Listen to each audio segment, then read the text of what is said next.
And you're listening to Today on Radio 4 with Sue MacGregor and Peter Hobday.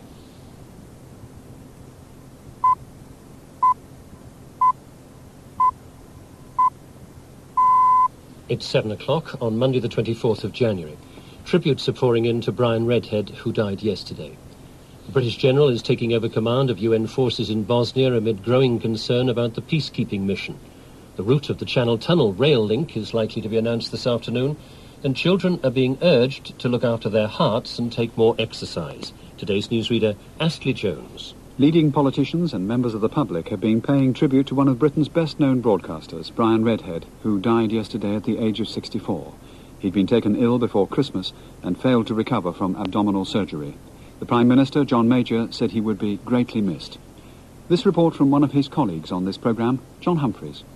It's not only the great and the good who've been paying tribute to Brian Redhead since we learned of his death.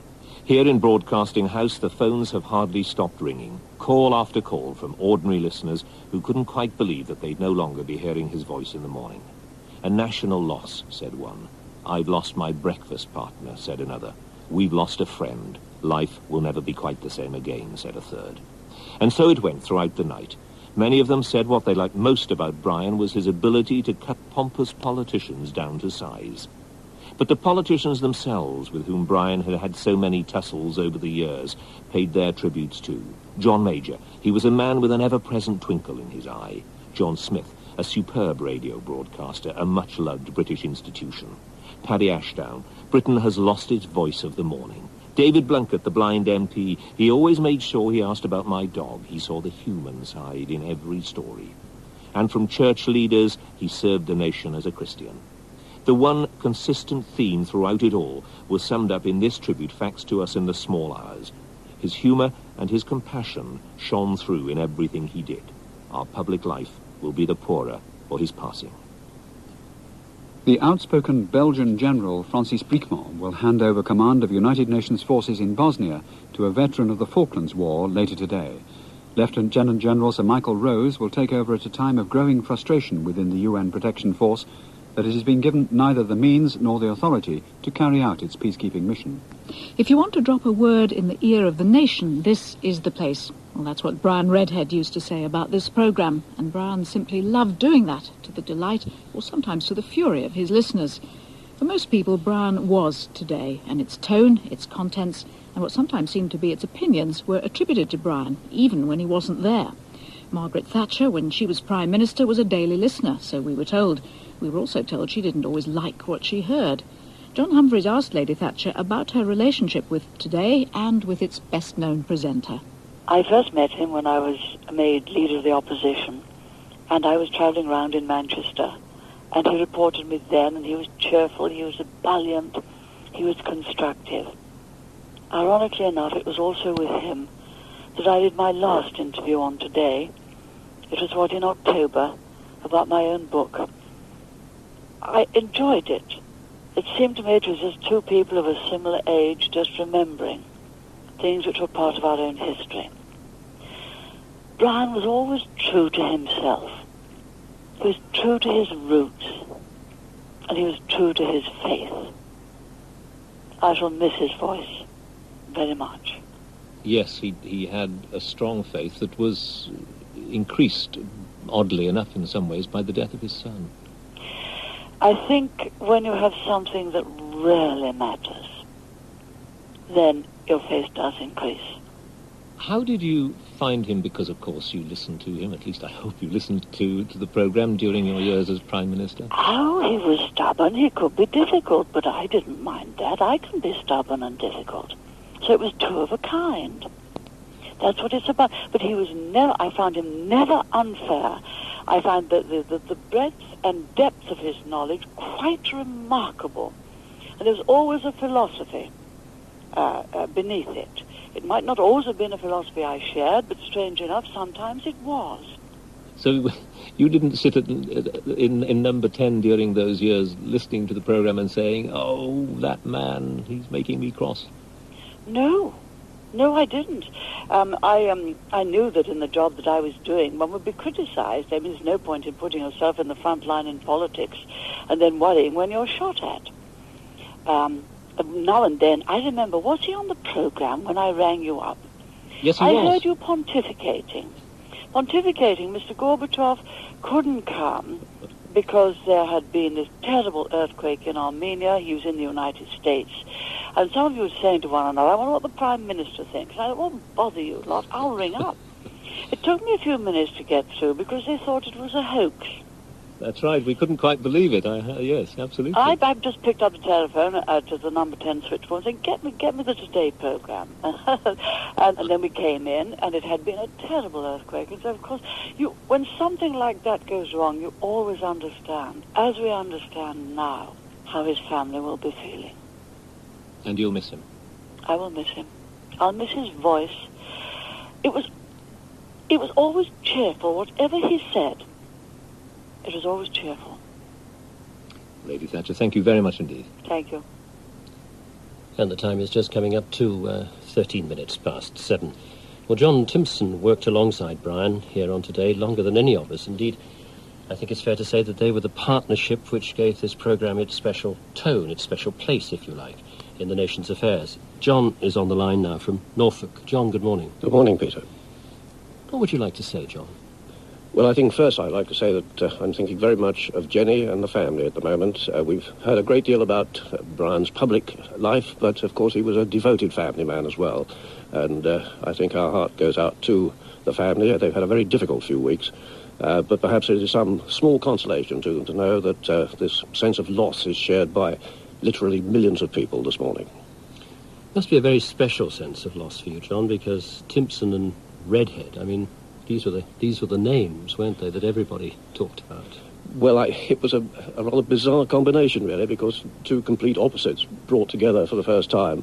And I remember when we first met, I'd never met him before we actually came onto the programme, and I saw the man that everybody immediately sees, the outspoken, the outgoing North Countryman, going on about Macclesfield, and I thought, my word, we were going to have problems here. So I'm afraid I hit back a little and went on a bit about Norfolk, and we took it from there, really. I think, as we were such opposites in so many ways, that the gentle baiting of each other probably helped things through on a dull morning. And the ho-hos were really a sort of joint development between Brian and myself, because I rather enjoyed the idiotic little 30-second fillers that we used to dig out of the papers, and Brian, I think, thought they were a little below par sometimes, and if I quoted something, I remember there's one from the Financial Times about insulation, and the headline said insulation, and underneath it said Britain lags behind. And I came out with this, and there was a 2-second pause, and then Brian said, ho-ho. And that rounded it off so beautifully that the ho-hos really kept on after that. But there was so much more to Brian, wasn't there, than just this, the outspoken North Countryman who put people's backs up sometimes with some of the things he said, and was a little impetuous sometimes, and probably, well, he may have regretted perhaps some of the things that he came out with, but we loved it. People have always quoted that line that he always used to say, that we could drop a word into the nation's ear on the Today programme. And he added to that on one occasion, just after breakfast television had come on, he said, yes, you can drop a word into the ear of the nation on Today, but you can whistle in the wind on breakfast television. I don't think that endeared him to our colleagues at television at the time, but he didn't worry, and it was part of Brian. It was this marvellous character of his, the honest openness of the man, and beneath it all, of course, the great intellect. He was so widely read. He knew so much about so many things. I felt quite overwhelmed sometimes. There was no subject that not only that he wouldn't talk about, but he talked about intelligently and knowledgeably. And underneath again, and perhaps above everything, as people have already said, he was a man of such great depth and compassion and understanding, which did come out so much more after the death of his son William in that awful car crash. That was a period that I was working with him. He buried himself in his work and got on with it. But there was a change, I think, that began with Brian then, and I think it's been noticeable over more recent years, sitting at home listening to the programme. There is this great depth to the man, which I think would have made him a marvellous priest. I wasn't at all surprised when there was the talk that he might be going into the church. He would have been a splendid priest. I think he'd probably been a splendid MP as well. He'd have been great fun in the house, wouldn't he? John, I don't think we can add anything to that. Thank you for talking to us. Thank you.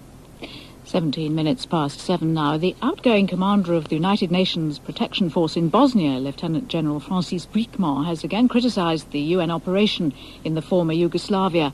At a farewell reception yesterday, he claimed the UN's inability to carry out its own resolutions had caused a fantastic crisis.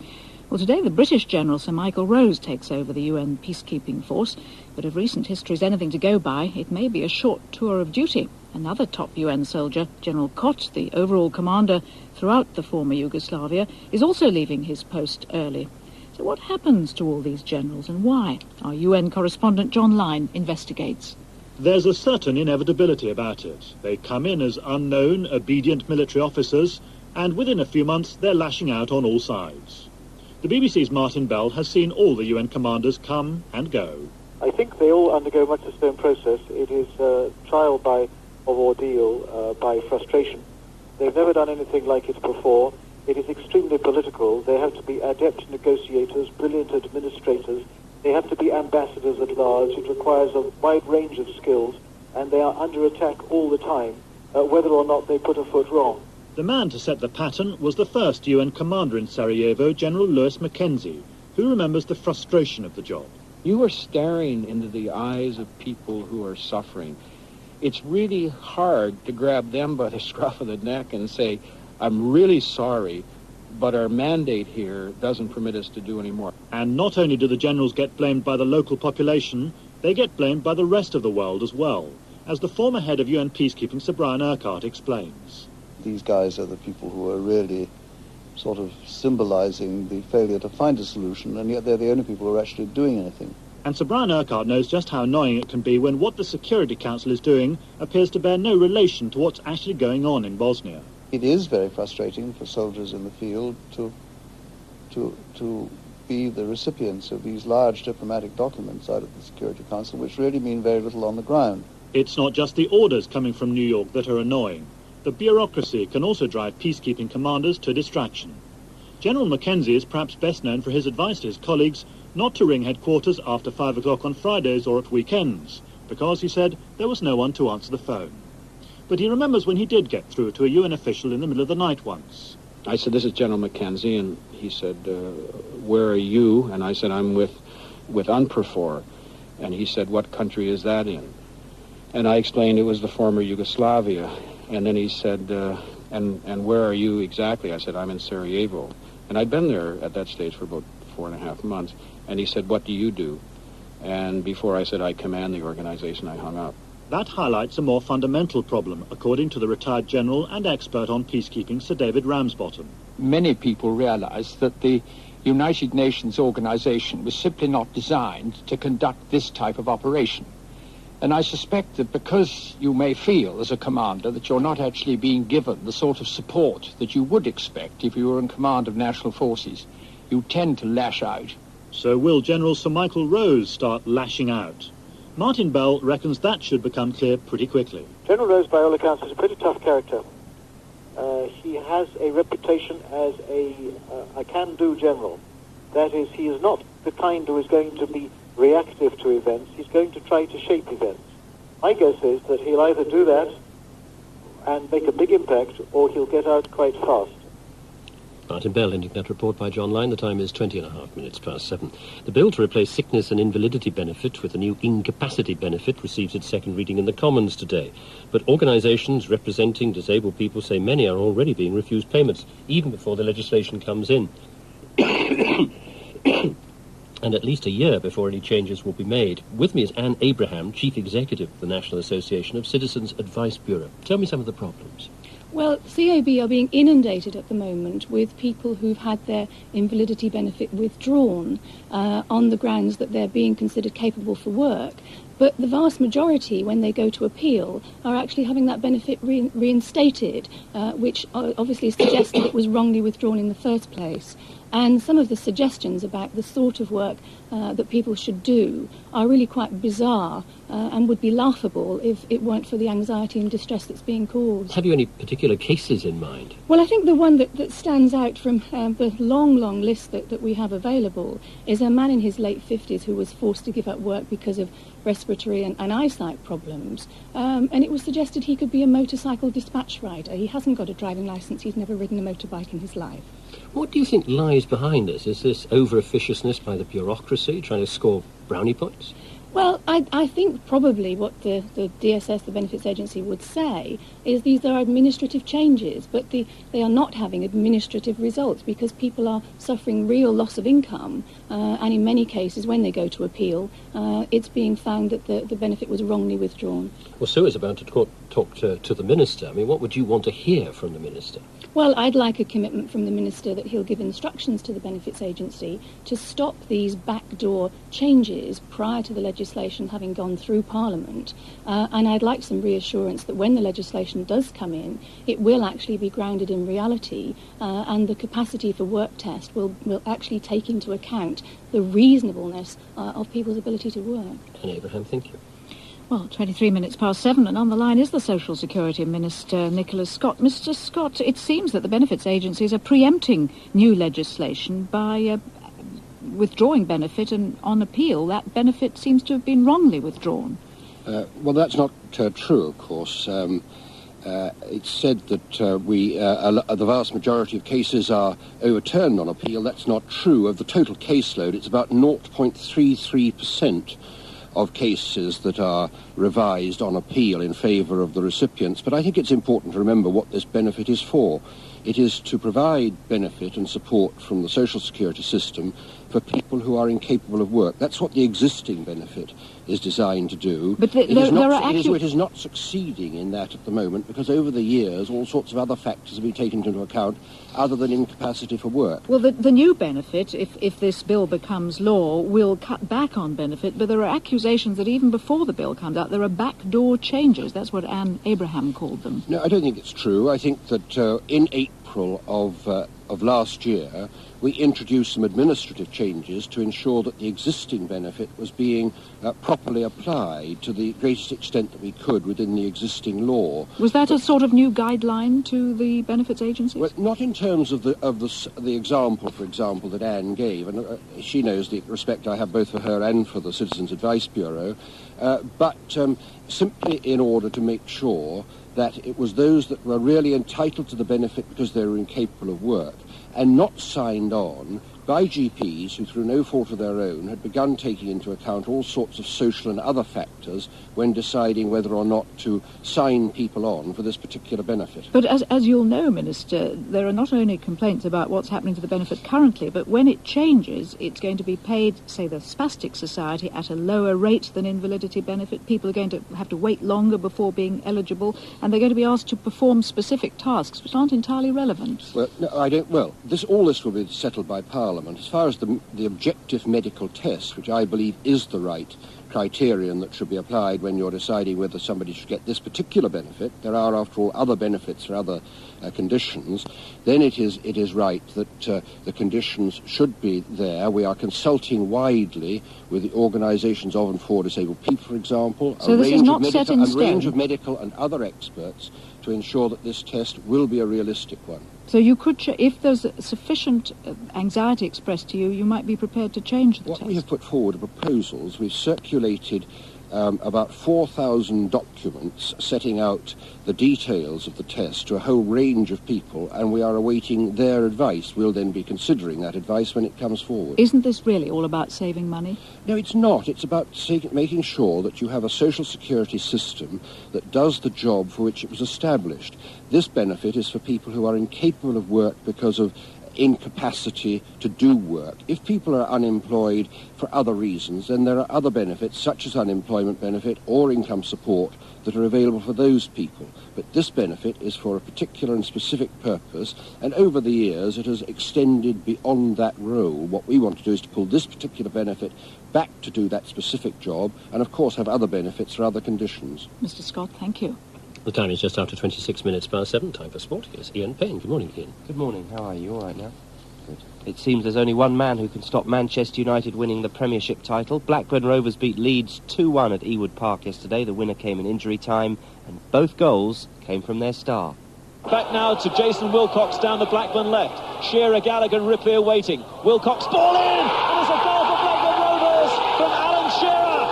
Shearer volleys it. Did you think that second goal was ever going to come? We had enough chances to get it. Graham's picked the ball up on the left end and whipped a tremendous ball in and managed to get above Chris Fairclough and nod it in. Lasso skips around Pembrun, gets the cross in, and it's into the net! Last minute winner from guess who? Alan Shearer. The chase isn't exactly completely lost, is it? No, it's not. We all understand it's going to be very, very tough. We can only carry on the way we're going, which is playing very well and creating chances and picking up 3 points. And if Man United drop points, then that'll be great, but it's going to be very difficult, we all know that.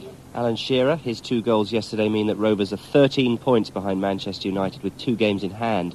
The Leeds manager, Howard Wilkinson, despaired at his side's fans afterwards, after they'd sung There's Only One Don Revie throughout the minute's silence for Sir Matt Busby.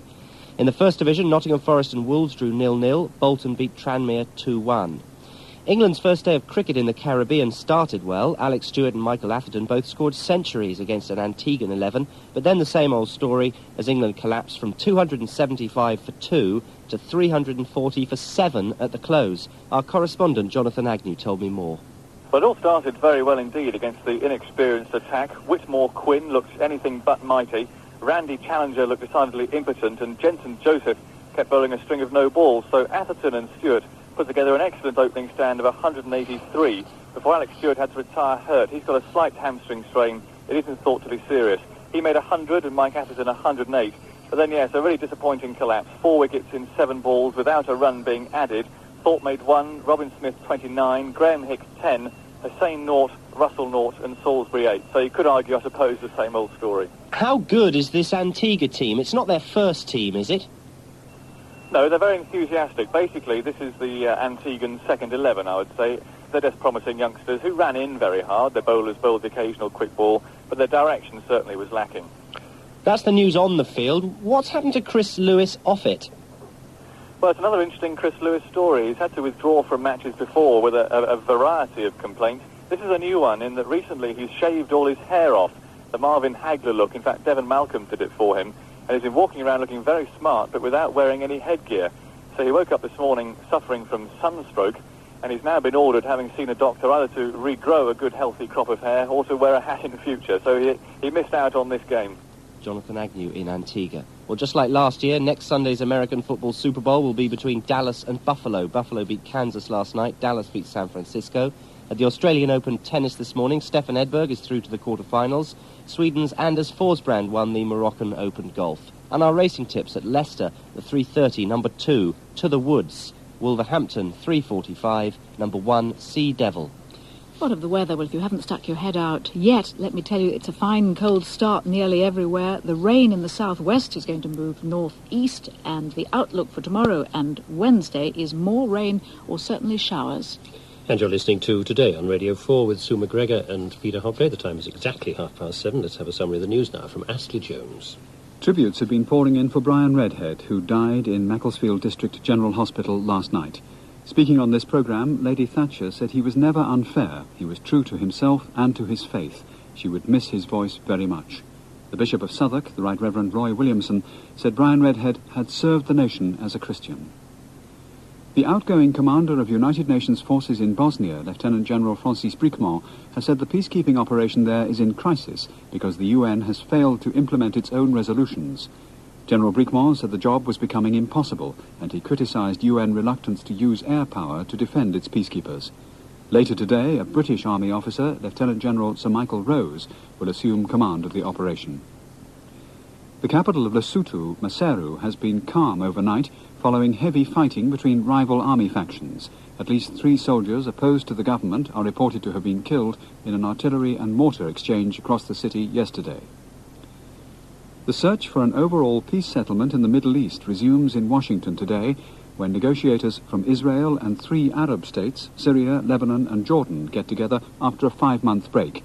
The talks were suspended last September when Israel and the PLO signed their accord on limited autonomy for the Palestinians.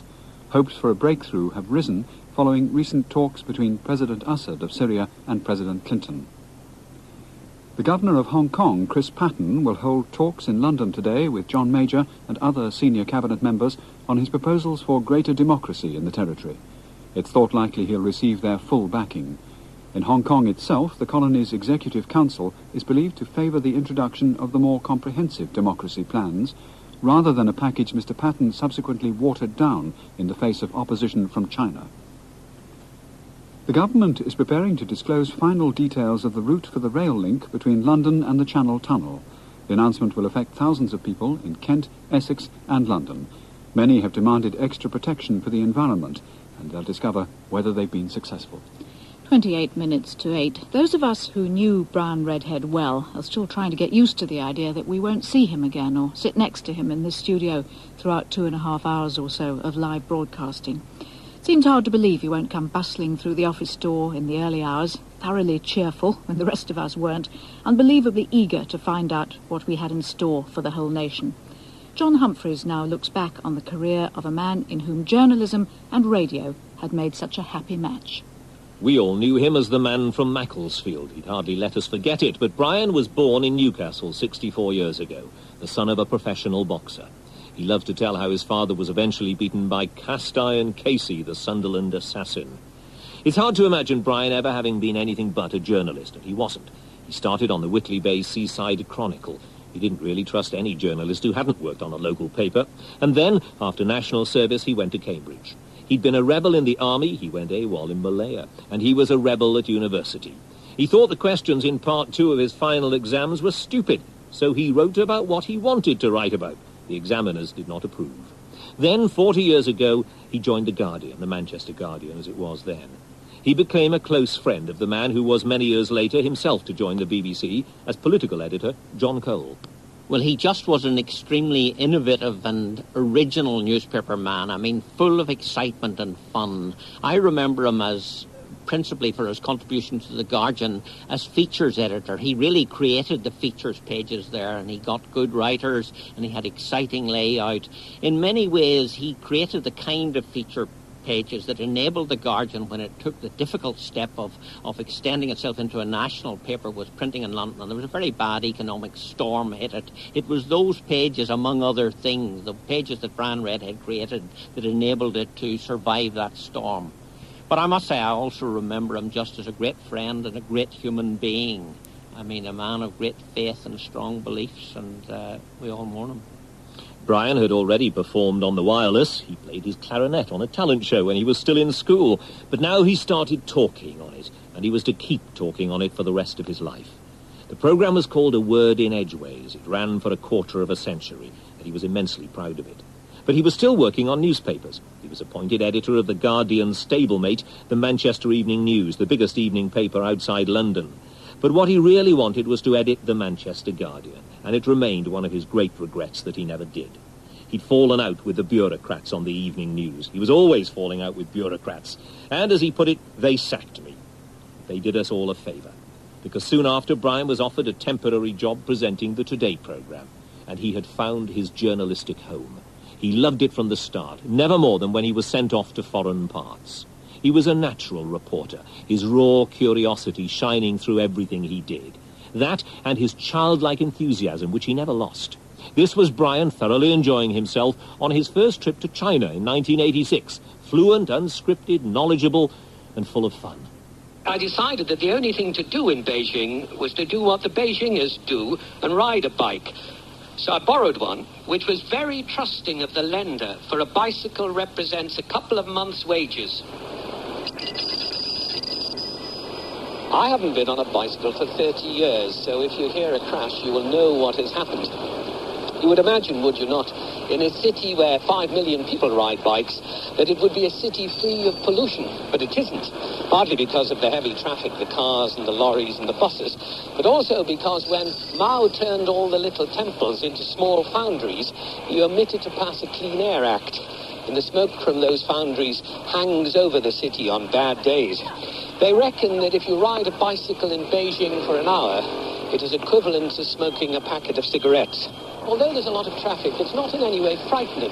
It's a curious thing just cycling along here, that A, you don't feel anybody's going to run into you, and secondly, you're not in any way terrified. This is not a city that frightens you. There are no sign of men with guns. You don't think for any moment that you're going to be... Let me just pull up the traffic light. You don't think for a moment that you're going to be mugged or anything like that. But I'm told that if I were to park this bike and leave it unattended, then somebody would instantly grab it and ride away. But then, of course, that's human nature, and also low wages. There's a bus there going past, absolutely jammed full of people. I asked somebody how on earth the guard on the bus manages to collect the fares. And he said, oh, he doesn't bother very much because he's on a fixed wage. Redhead on the road. But it was Redhead in the studio we'll most remember. His interviewing style was unique. Some, mostly the more self-important politicians, loathed it, for the same reason that others loved it. He was brilliant at puncturing pomposity and getting to the root of things. Yes, he was opinionated, but no, he did not let his personal views get in the way. He might let slip the occasional outrageous aside, but his questioning was fair and honest. And those politicians who were rash enough to challenge his professional integrity and impartiality lived to regret it. I sat alongside him when he had this exchange with the then-Chancellor Nigel Lawson.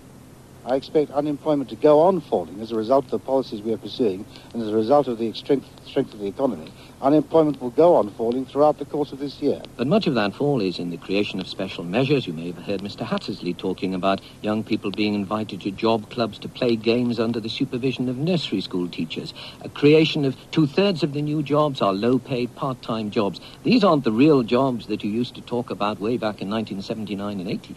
Well, you've been a supporter of the Labour Party all your life, Brian, so I expect you to say something like that. But you really shouldn't sneer at these job clubs, which are giving real hope to the long-term unemployed, getting them out of their depressed state of mind many of them are in, and they are going on to get real jobs.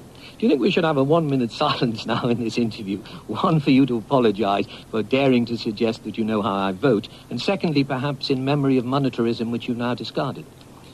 Ouch. Brian was in tune with his audience. He reflected their moods. If they were cross about something, so was he. If they were delighted, so was he. And if they were saddened, so was he. This was Brian in Liverpool after the Hillsborough disaster.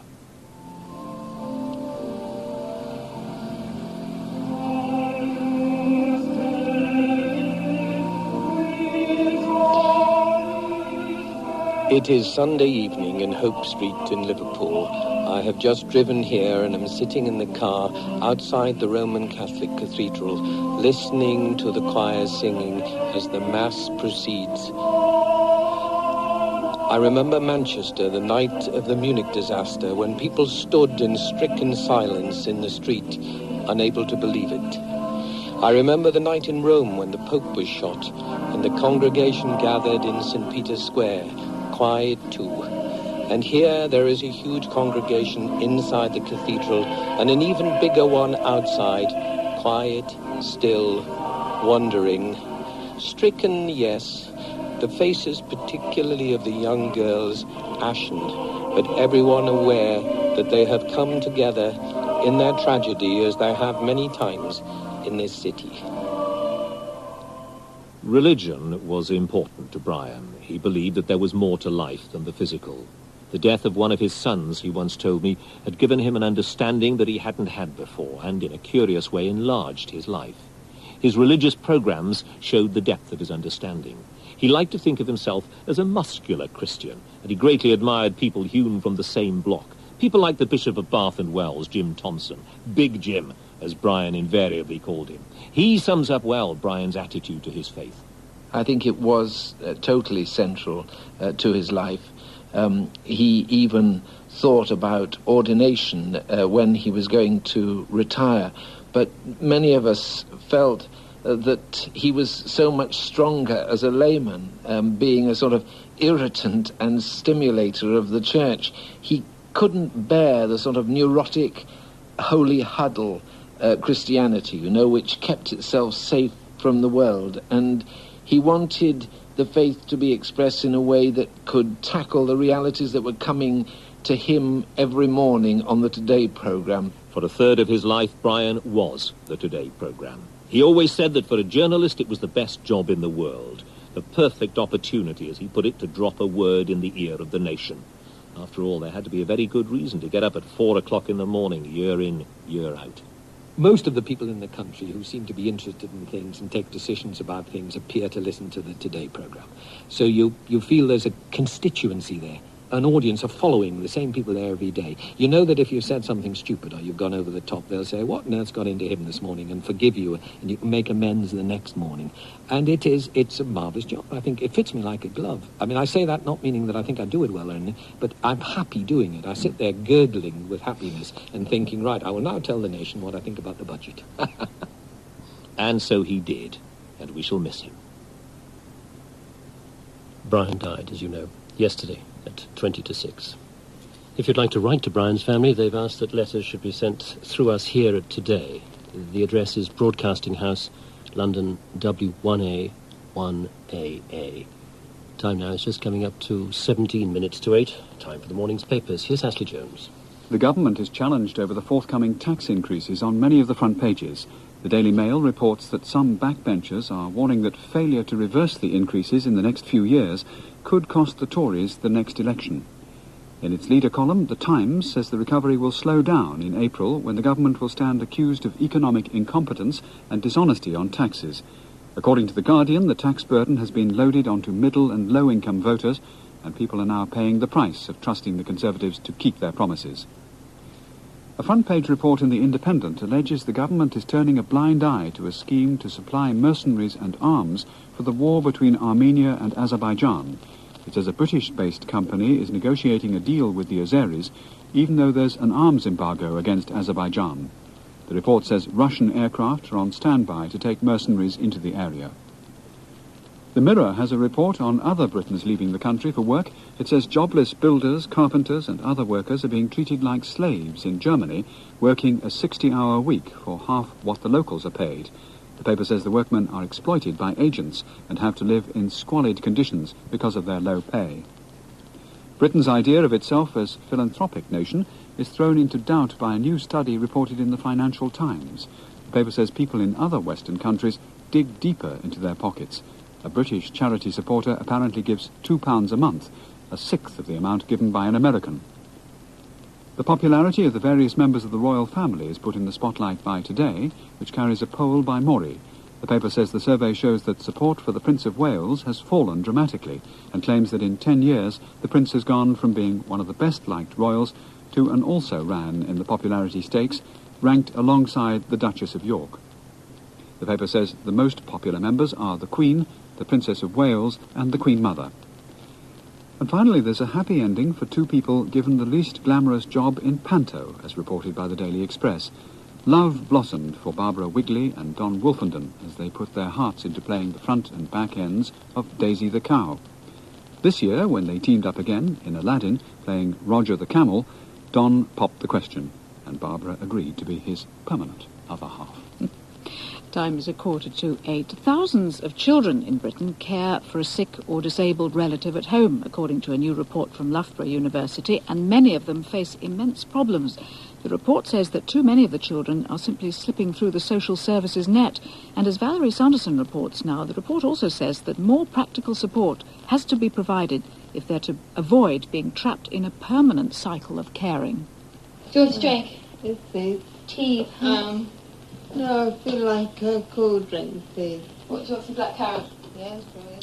Jenny Seabright has been caring for her mother since 47-year-old Heather was told she had multiple sclerosis 10 years ago. Cutlery? Yes, cutlery. Do you want the grey ones, yeah? Yes, please, yeah. Just forking Yeah, I'm fine. Heather is physically almost helpless. The disease has robbed her of the use of her limbs and slurred her speech. Every day she must be lifted out of her bed with a hoist, bathed, dressed and fed. Her daughter has been her only constant companion. From early on, her child became her carer. It has been difficult for them both. I have felt very angry. I don't know, because I hope she and I are both sort of getting used to this being the way life is, and nobody likes it. The Seabrights are fortunate. Their local services in Stroud in Gloucestershire provide nurses and home helps on a daily basis. But in her early teens, Jenny coped for more than 2 years on her own with her mother. I know when Mum came out of hospital and she was, asking me to get up at 3 in the morning or, twice in a night, and that became, I was so tired and so, down and unhappy about it. No one knows how many children are acting as primary carers for their relatives, but researchers believe it may be as many as 20,000. For these children, the cost can be very high, as Pat Wallace of Crossroads, a voluntary organisation which offers support to carers, explains. In many cases, children are trapped in a cycle of caring and are unable to take part in extracurricular school activities, for example, and prevented from making the very real friendships that young children need. For those being looked after, there is a psychological as well as a physical burden to bear. Dr. Saul Becker of Loughborough University. It must be very difficult, if we think about it, for a parent to actually have to watch their own child perform the most personal and intimate of tasks. And parents often experience great feelings of guilt and pain. Today's report says children acting as carers must be identified early in schools and supported by the professionals who can offer them help. Above all, it says the strength and commitment of these children must be recognised, and the fact that the demands on them are 24 hours a day. Good. A bit more comfortable in bed, isn't it? Yeah. You all right? Yeah. Okay then. Night. Night. And that report was by Valerie Sanderson. It's 12 minutes to 8, time for Thought for the Day. And the speaker with us in the studio this morning, Ernest Ray, who is head of religious broadcasting at the BBC. Good morning. Good morning. It was just over a year ago that Brian Redhead told me he was going to retire from the Today programme. In fact, he came to serve notice of his intention to pursue other areas of broadcasting. He'd already introduced Radio 4 listeners to the Good Book and the Christian Centuries. And now in his retirement, he wanted to tackle religion and science. Typical of the man. He'd an insatiable curiosity, and that was what made him such a brilliant broadcaster and such stimulating company. Whether he was interviewing the Prime Minister in Maastricht, or a medieval historian on Hildegard of Bingen, or a schoolboy on the GCSE results, his interest and his commitment to finding out were self-evident. And he wasn't afraid to reveal his vulnerability. He wasn't ashamed to weep as he listened to a story of human suffering. For he himself had suffered. The death of his son in a road accident left a profound mark on him. It set him off on a lifelong spiritual journey which was centred on a profound Christian faith. The last time I saw Brian was in October, when he delivered the first Gerald Priesthunt Memorial Lecture in Liverpool's Anglican Cathedral. He majored on his favourite theme, that grace and forgiveness are the essence of the Christian faith. He pleaded with the Church for intellectual honesty. He dismissed the possibility of certainty and made the case for honest doubt. Afterwards, we retired to a local Italian restaurant for dinner. Ours was a late reservation. At first we were told that the restaurant was fully booked, but the proprietor began to weaken when we mentioned that the Bishop of Liverpool was among the party, and any lingering doubts were dispelled when he heard that Mr. Redhead of the BBC was coming. It had been a hectic week for Brian. As usual, his working day had begun at 4 o'clock, and his hip, which had given him bother for some time, was playing him up. But like the professional he was, he delivered his lecture with his customary flair. He had every excuse for retiring early to his bed, but instead he held court over the dinner table, debating with the bishop the future of the Church of England, talking of his own plans for the future, and entertaining us all with his anecdotes, and always that insatiable curiosity. It was after midnight when I showed him to his car. Was it all right, he asked. Was the lecture all right? Of course it was all right. In the days that followed, letters flooded in from listeners who identified with his honesty and who responded to that curiosity. He was opinionated, egotistical, mischievous, infuriatingly certain of the rightness of his views, and yet his faults endeared him all the more to his listeners. Of how many journalists can it be said that they were genuinely loved? Brian was greatly loved. And if the ultimate measure of a man is the capacity to love and to be loved, Brian Redhead stands tall. Rest in peace, dear friend. And that was Thought for the Day with Ernest Ray, who's head of religious broadcasting at the BBC. The time is 8.5 minutes to 8.